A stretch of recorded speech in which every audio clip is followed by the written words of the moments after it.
Hello everyone. तो कैसे हो आप सभी लोग। हार्दिक स्वागत करते हैं आप सभी का हमारे इस यूट्यूब चैनल यूनिक एकेडमी के अंदर। तो विद्यार्थी मित्रों, आज हम कक्षा 10 विषय विज्ञान गाला असाइनमेंट 2026 का विभाग नंबर ए पेपर नंबर 5 का प्रश्नों के उत्तर आपके समक्ष प्रस्तुत करने जा रहे हैं, एकदम सरल और स्पष्ट भाषा में। अगर आपने हमारे चैनल को अभी भी सब्सक्राइब नहीं किया है तो सब्सक्राइब करो, बेल आइकन पर क्लिक करो, जिससे मेरे वीडियो का नोटिफिकेशन आपको 1 बाय 1 मिलता रहे। आपका विकास ही हमारा लक्ष्य है। स्टार्ट करते हैं।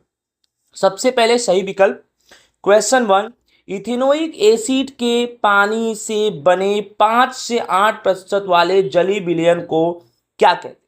तो आंसर में आएगा विनेगर। विनेगर कहते हैं। 5 से 8% वाला इथेनोइक एसिड का विलयन विनेगर कहलाता है। भाई विनेगर को सिरका भी कहते हैं, इसको दिमाग में बिठा लेना। विनेगर ना देके सिरका दिया रहे तो समझ जाना वही आंसर है। और इथेनोइक एसिड यहां पे ना देकर एसिडिक एसिड दिया हो तो भी समझ जाना एसिडिक एसिड के 5 से 8% वाले जली विलयन को भी विनेगर कहेंगे। और इथेनोइक एसिड और एसिडिक एसिड ना देके उसका सूत्र दे दिया हो CH3COOH, तो CH3COOH के 5 से 8% वाले जली विलयन को विनेगर। समझ में आ गया आपको। आगे धातु प्लस एसिड, यानी धातु एसिड के साथ अभिक्रिया करके क्या बनाता है? तो क्षार प्लस लवण। क्षार को हम बोलते हैं क्षार प्लस H2 यानी हाइड्रोजन गैस, क्षार को हम लवण बोलते हैं। तो विद्यार्थी मित्रों, धातु एसिड के साथ अभिक्रिया करके उस धातु का लवण बनाती है और साथ ही साथ हाइड्रोजन गैस उत्पन्न करती है। तो क्षार प्लस H2 यानी लवण प्लस H2। ठीक है, नेक्स्ट क्वेश्चन। विद्युत बल्ब की फिलामेंट में टंगस्टन धातु का उपयोग होता है, कारण की?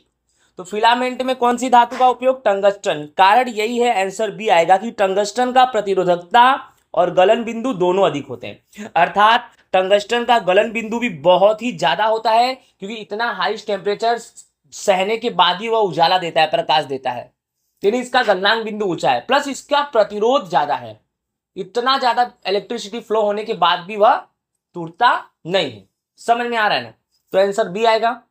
उसका प्रतिरोध, उसका गलन बिंदु दोनों ज्यादा होता है। नेक्स्ट, कौन सा उत्सेचक वसा के पाचन के लिए उपयोगी है?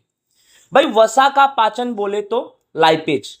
वसा यानी चर्बी, तो चर्बी का पाचन बोले तो लाइपेज। ठीक है, अगर कार्बोहाइड्रेट का बोलेगा तो समझ जाने का एमाइलेज, और प्रोटीन का बोले तो ट्रिप्सिन। अभी वसा का बोला है तो लाइपेज, प्रोटीन का बोलेगा तो ट्रिप्सिन, और कार्बोहाइड्रेट का बोलेगा तो एमाइलेज। ठीक है, आगे 5वां नंबर देखते हैं। उत्तल लेंस से कैसा प्रतिबिंब नहीं प्राप्त कर सकते?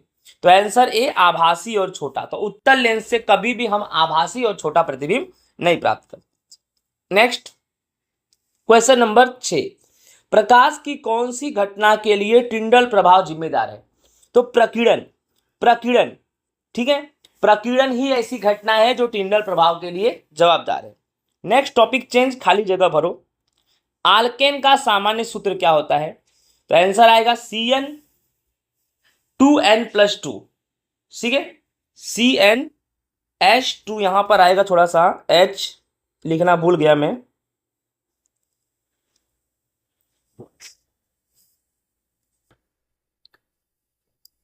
यहां H भी आएगा। ठीक है, यानी CnH2N+2 ये तुम्हारा आल्केन का सामान्य सूत्र है।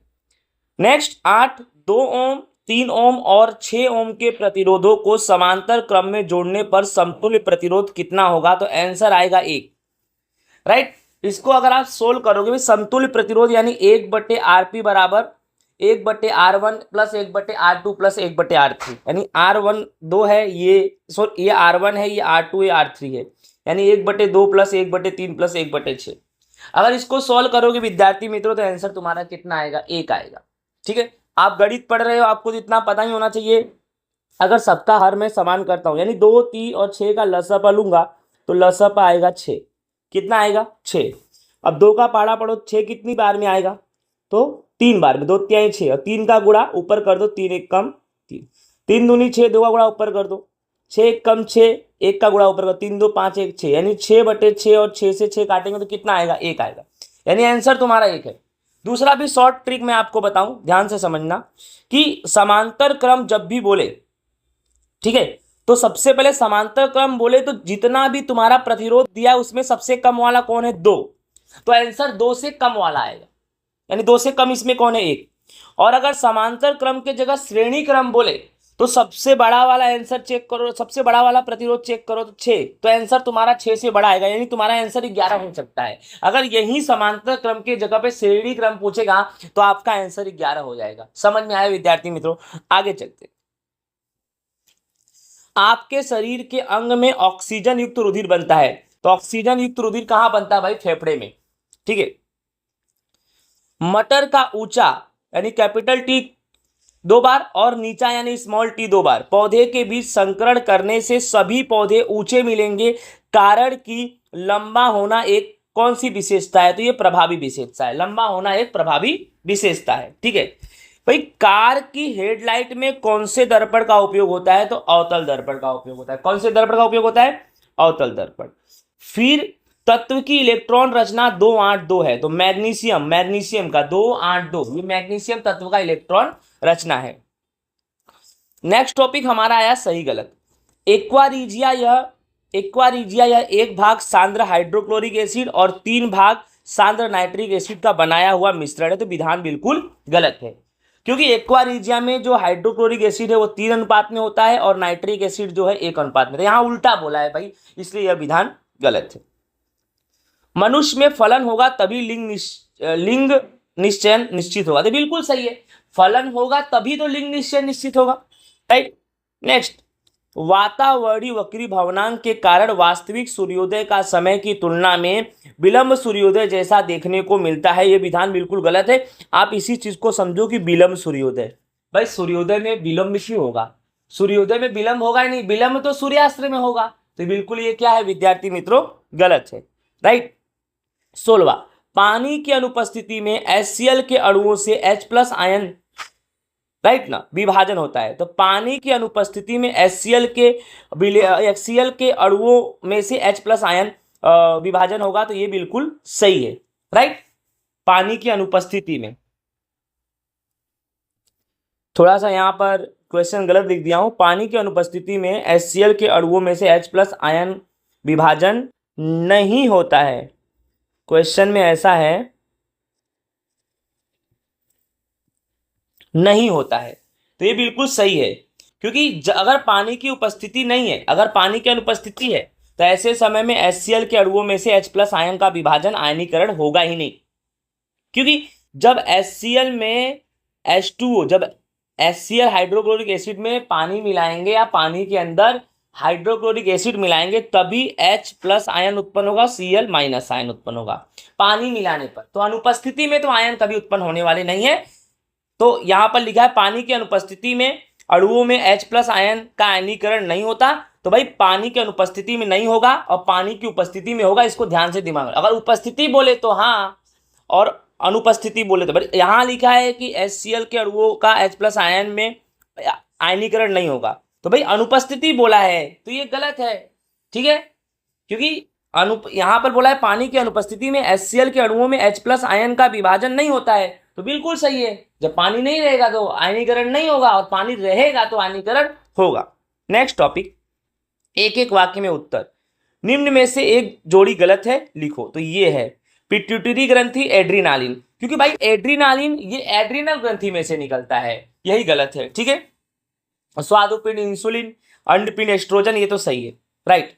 18, मेंडल का मटर पौधे के प्रयोग के संदर्भ में F1 पीढ़ी में से प्राप्त लंबा पौधा आनुवंशिक रूप से प्रभावी पैतृक पीढ़ी के लंबे पौधों के समान क्यों है? तो यस है, कारण यह है कि लंबे पौधों का लक्षण आनुवंशिक लक्षण होता है और आनुवंशिक लक्षण के हिसाब से यह पैतृक पीढ़ी के लंबे पौधों के समान रहेगा, ठीक है। नेक्स्ट, कनिनिका का कार्य क्या है? तो हमारे आंख के कीकी को छोटा और बड़ा करने का कार्य। जब प्रकाश की किरणें हमारे आंखों में ज्यादा आती तो कीकी छोटा हो जाएगा और कम आएंगी तो कीकी बड़ा हो जाएगा। एक कार्यकर्ता कौन है? तो कनिनिका करता है। जूल के तापी नियम का सूत्र का स्वरूप बता। तापी नियम का मतलब है उष्मा, हीट, तो हीट बराबर H बराबर I² RT, यही है जूल के तापी नियम के सूत्र का स्वरूप। नेक्स्ट हमारा टॉपिक है सही जोड़े मिलाओ, जिसमें विभाग ए विभाग बी, इसमें दिया है इंसुलिन एड्रीनालिन, और यहाँ दिया है हृदय का तेज धड़कना, मासिक चक्र का नियमन, रुधिर का शर्करा प्रमाण नियमन। इंसुलिन क्या करता है, तो रुधिर में शर्करा का प्रमाण का नियमन करता है। अगर इसकी कमी हो जाती है या इसकी वृद्धि हो जाती है तो ऐसे समय पे मधुप्रमेह यानी डायबिटीज हो जाता है। एड्रीनालिन में ए आएगा हृदय का तेज धड़कना। भाई एड्रीनालिन में से एड्रीनल में से एड्रीनालिन अंतःस्राव स्रावित होते हैं, इसके बढ़ने से घटने से भी हृदय का धड़कना तेज हो जाता है विद्यार्थी मित्रों। अब नेक्स्ट तुम्हारा है सही जोड़े मिलाओ, 23 तृणाहारी और 24 मांसाहारी। तो तृणाहारी कौन है, सीख हिरन। हिरन तृणाहारी क्यों है, क्योंकि वह घास फूसी खाएगा और कुछ खाएगा नहीं। और मांसाहारी में बी आएगा, बी यानी